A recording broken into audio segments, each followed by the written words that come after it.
সহযোগ আজকের সবাই উপস্থিত অমিত শাহ প্রমুখে আজকের অনুষ্ঠান সম্মানীয় সকল সকলেই এই বিধানসভার সক্রিয় হওয়ার নিমন্ত্রিত হয়ে সমাজকে করেছে।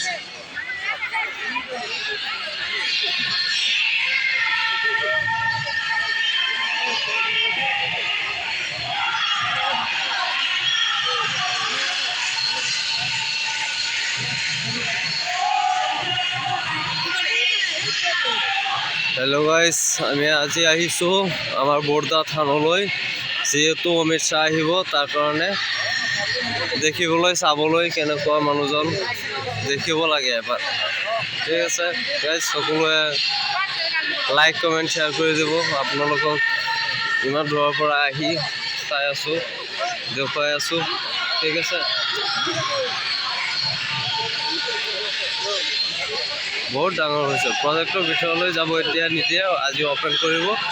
সেইকাৰণে আপোনালোকে মোৰ লগত থাকক প্ৰজেক্টটো ওপেন যেতিয়া কৰিব তেতিয়া আপোনালোকক গোটেইখিনি প্ৰস্তুত কৰি দেখুৱাম আপোনালোকে ধৈৰ্য ধৰি চাই থাকক ঠিক আছে গাইস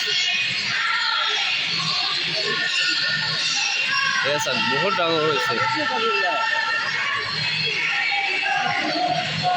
আমাৰ গাঁৱৰ ল'ৰাকেইটা আহিছে